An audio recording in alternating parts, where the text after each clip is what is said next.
Welcome to the Beyond Cinema Studio presented by Celebs.com up here at TIFF. Ana Piterbarg, Viggo Mortensen. You know, Ana, people have had a fascination with twins for a long time, and of course Dostoevsky had the double, where his double comes and undermines him. When was your fascination first peaked in order for you to kind of set about creating this story? Yes. Yes, maybe it's a topic interesting to talk about, the two sides in different points of view. No, it's in this case it's the occasion to take another life. It's a second opportunity in the life of this leader of the film, and I think at the same time is a point of view of all the film. Like, you have to watch maybe all the world with the two sides. Viggo, certainly, you know, Agustin and Pedro do represent two very distinct sides of a person. Is that clearly the first reason that kind of motivated you to take on this challenge, that specific aspect of it? I mean, that was part of it. It was just a very good script. It was surprisingly good. We met by chance in Buenos Aires. I was down there. I go down there frequently. And I was going in, I was at the front door, literally about to go into the football club that I'm a fan of, San Lorenzo. And since Ana takes her son to go swimming there, she lives in the neighborhood, we happened to meet right in the front door. And she said, she introduced herself and said she was a writer and she had a story. But of course she didn't have it with me, because she didn't expect to meet me, but that I was someone she had been thinking of for quite some time for these roles of these two twin brothers. She said, well, send it to me. And I didn't have, you know, she seemed very nice. I didn't have high expectations, because you get sent a lot of scripts, and or they hand them to you in the subway or in the airport. I mean, you get them all over the place, so at times, and generally speaking, they're earnest efforts, and they're never going to make a good movie. But I read them. Yeah, I read them. Sometimes it takes time if I have a bunch of them where I'm working, but I'm curious about people's ideas for stories. This one, I immediately, page 1, I was like, wow. Page 2, page 3, and I just read it very quickly, and then I read it a second time. But I knew I wanted to, if it was possible to make this movie, I'd love to be in it. It was one of the best scripts I'd read in a while. Very original, film noir thriller. I mean, just the fact of playing brothers was just one element. I just liked the story. It wasn't necessarily to play twins, because it's also can be a trap. You know, there's plenty of movies where people play twins and you don't buy it. In fact, as an actor, I was worried about them being distinct people, right, in the scenes together, that you really believe this. And then just technically, we didn't have a budget. You know, it wasn't like a big Hollywood budget. It was a small movie, and we had limited time and money to do the technical thing of them together. So, but we had a lot of time, because it took a while to raise the money. We had a lot of time to talk and meet, and I went down many times to Argentina, and we met and talked. How's that trust built? Obviously, meeting someone on the way into a football club, you know, and they just, I mean, obviously reading the script, you know, okay, she can write. ¿Cómo se construye la confianza entre nosotros? So how did you know, like, to trust her and vice versa, to make a whole movie? I mean, well, I got to know her. I mean, 2 years went by. For me, we got to know each other as we worked on the script and tried to think of, we thought, you know, if we do get a chance to do this, we have to be ready. You know, I think in life and in work, and in the movies certainly, you need to get lucky, like we got lucky meeting each other. She got to meet the person that she hoped would do the part, and I got to be in a movie that I'm very proud of. But you got to be ready. You know, just because you get a chance, if you haven't prepared for it, you're not going to do much with it. Same with when you get a chance to shoot your first feature. You need to be really ready, and we used that time and not only got ready and got on the same page as far as the story goes, but got to know each other personally. You know? It's part of the work to be trust. No? Don't you think so? Yeah. And just the confidence to have gone up to him in the first place, did that require any self-talk? Were you trying to talk yourself into it? Yes, but I thought. She's very stubborn too, which helps. But if I didn't do that, I will never. You would regret it? Yes, guilty to me. O sea, yeah, I don't know. And shooting in these places, Viggo, you spent a bit of time in Argentina growing up too, right? So shooting in these places, the Tigre Delta and stuff like that, like how hard is it to actually arrange to do that? Because I haven't seen that on film before. Que pregunta que si era muy difícil rodar en el Delta porque él no la había visto en el cine. There have been a couple, but she chose to shoot in winter.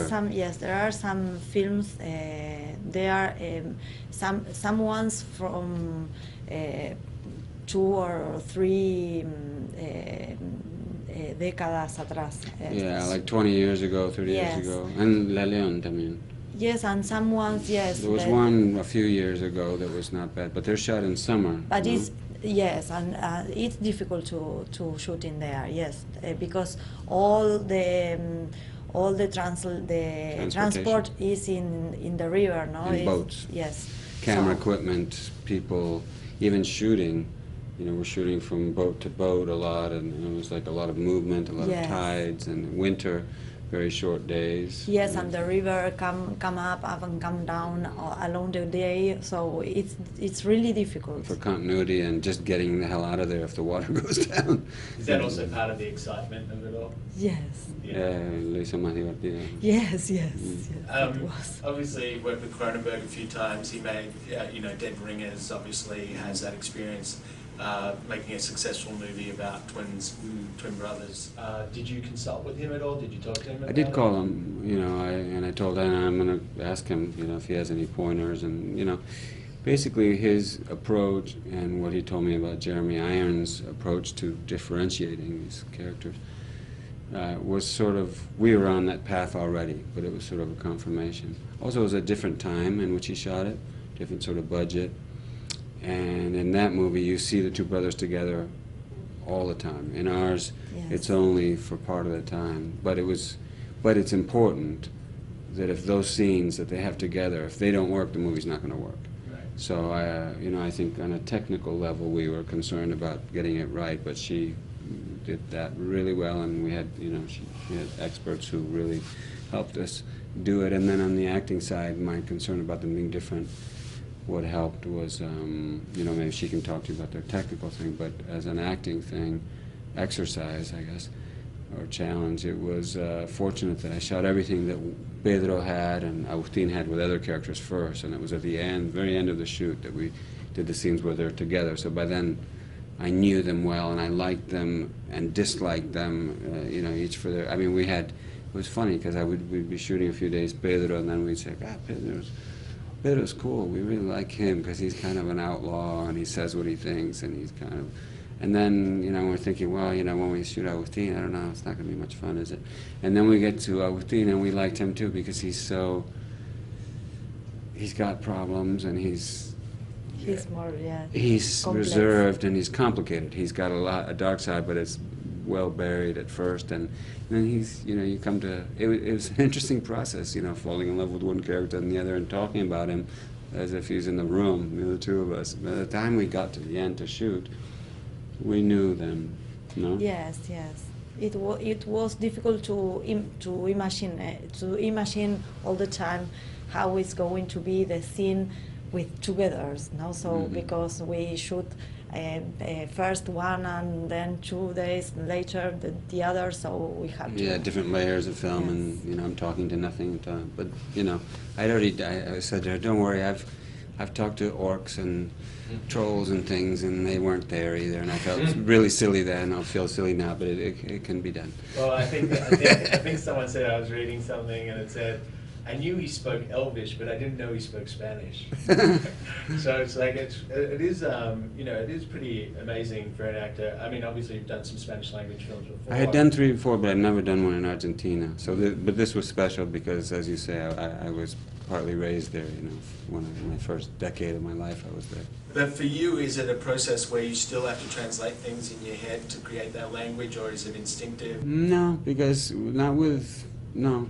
because, well, Spanish and English I learned at the same time. You know, as I was starting to speak English, it was when we were down there, and I was speaking both. What was the major difference for you, Ana, in transitioning from TV to film? It's really different. Maybe it's not with the technical stuff the more difference, but I think it's different when you work with your own material, no? So you have to think and Your own script. Yes, your own script. So and your own dubs, no? So you have to answer to you all the times. What are you going to do with everything that you are making? So. Obviously the film's called Everybody Has a Plan, but there's that famous quote that when man plans, God laughs. You know, so is that true? El hombre hace planes, Dios se ríe. Sí. Claro. Is that true for you? Que se van a la mierda, ¿no? Yes, probably. Yes, but we have to do so. You gotta try. You gotta, you know, there's also saying, in Spanish, sin riesgo no hay gloria. Without risk, there's no glory. You know, so you can play it safe and not try to make a different kind of movie, not try to make your movie the way you want it in the winter with this complex story. You can make something safe that all happens in one room. Or you can take a chance and do what you really want to do, and she did. Is location ever an incentive for you? Like, was it here, like, to go and spend time in Argentina? Was there kind of part of that? I mean, that was an aspect. I had been wanting, not just because, you know, I love Argentina and I know Argentina, you know, that I wanted to make an Argentine movie. It's also because there's a high level of filmmaking. There's a long and rich tradition in theater and film and TV, but, you know, we've seen lots of good movies come out of there. I mean, part of our team, in fact, the producing team and two of the actors, were in The Secret in Their Eyes, which is a movie that, as we know, recently won the Best Foreign Language Oscar. And but there's been, I mean, for decades and decades, there's been great directors, the formation, the education of actors and directors in Argentina is at a very high level. I mean, and the amount of, the only thing comparable to it in Spanish language or in English would be, you know, in Elizabethan times, England, you know, in the 17th century, and Spain in the 17th century had that amount of theater. I mean, there's